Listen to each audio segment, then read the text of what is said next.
혼밥할 때 보기 좋은 5분 프리뷰 5분 피해 시간입니다. 안녕하세요. 저는 인터풋볼의 자랑 햄다이크 정혜민입니다. 네, 두 에이스 기자분을 모셔놓고 이야기해보도록 하겠습니다. 인터풋볼의 정지훈, 이현호 기자님이십니다. 안녕하세요. 네, 안녕하세요. 지난 라운드 정말 많은 이슈들이 있었는데요. 맨시티가 아스널까지 잡으면서 전대회 18연승 그리고 25경기 무패 행진을 달리고 있습니다. 그러니까 이번 시즌에야말로 맨유가 좀 우승의 한을 푸나 생각했어요. 왜냐면 리버풀이 너무 부상자가 많거든요. 리버풀은 이미 좀 제가 볼 땐 떨어질 것 같다는 생각이 들었고 토트넘도 언젠가 떨어진다는 생각을 했었거든요. 그리고 맨시티가 이제 더브라이너 선수가 부상을 당할 때가 뭐 이런 말 하기 좀 그렇죠. 맨유 입장에서 좀 찬스라고 봤거든요. 네. 갑자기 긴도간이 미쳐 날뛰고 있습니다. 그래서 너무 잘하고 있어서 좀 이게 참 우승 경기 사실상 좀 끝난 느낌이 좀 들긴 하는데 그러니까 오히려 좀 4위 싸움 좀 더 치열해질 것 같아요. 그래서 맨유는 물론 계속 우승을 노력은 해야 되겠지만 좀 2위를 좀 지키는 것도 하나 중요해질 것 같습니다. 다음 라운드로 한번 가볼까요? 이번 26라운드도 엄청난 빅매치가 준비되어 있습니다. 오늘 소개해드릴 경기는요. 3월 1일에 펼쳐지는 경기죠. 첼시와 맨유의 경기를 소개해드리도록 하겠습니다.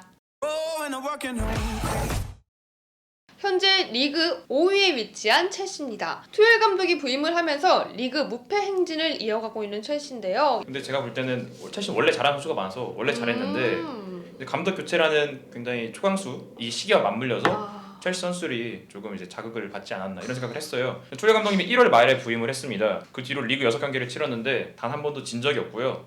첫 경기 무승부 그리고 마지막 경기 최근 경기 무승부고 중간 4경기를 모두 이겼어요. 4연승.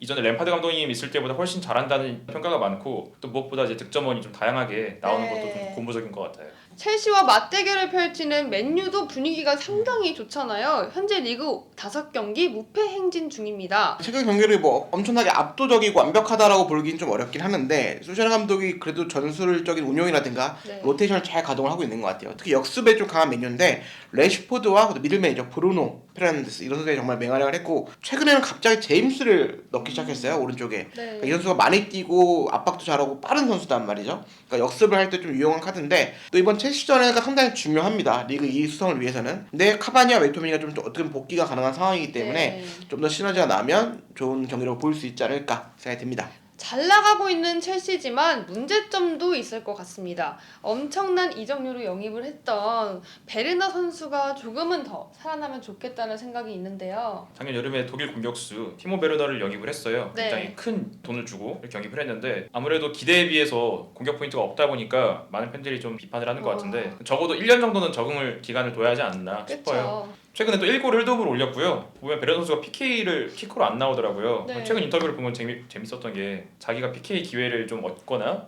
페널킥을 좀 얻게 돼서 자기가 페널킥을 차면 자신감이 올라올 것 같다 이런 말을 했기 때문에 아무래도 첼시 내부에서 베르너 선수에게 좀 득점 기회를 몰아주면은 살아나지 않을까 생각을 해봤습니다. 상대 맨유에서는 애증의 대상이죠. 그러니까 잘할 땐 정말 잘해요. 이 선수가 뭐 제2의 앙리, 은바페 이전에 제2의 앙리다라고 해서 이제 큰 돈을 주고 영입을 했는데 잘할 때는 정말 뭐 앙리 같은 모습을 좀 보여주는데 결정적으로는 좀 기복이 좀 심해요. 마르샤 좀 그런 좀 의욕이 없는 모습, 투행심이 없는 모습 때문에 좀 아쉬움이 좀 있고 그러니까 맨유에 맞는 공격수인지 의문이 좀 들 정도로 좀 아쉽습니다.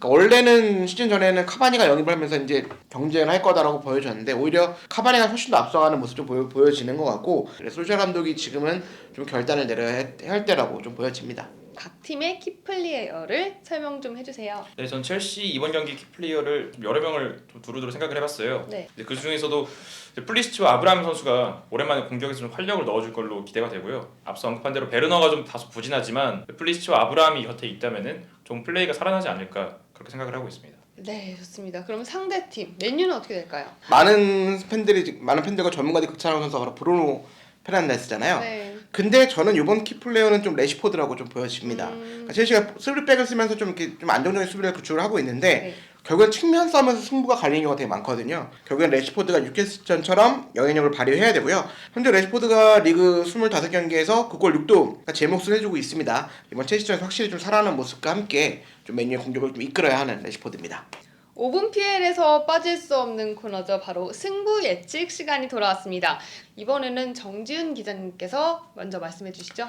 어쨌든 첼시 분위기 좋은 건 사실입니다. 뭐 전체적인 공격인데 그러나 공격력 싸움에서 보면 베르너 좀 부진하고 여러 선수들이 좀 부상으로 빠져 있었잖아요. 공격력 싸움에서 맨유가 좀 우위를 점할 수 있을 것 같고 카바니, 맥토미니의 복귀는 천군만마를 얻은 것 같다. 뭐 이렇게 좀 보여줄 수 있을 것 같습니다. 중원, 공격 모두 맨유가 강하기 때문에 맨유의 승리를 예상을 하고 있고요. 그러나 이번 경기는 두 팀 모두 좀 조심스러운 운영이 예상이 되고 있고요.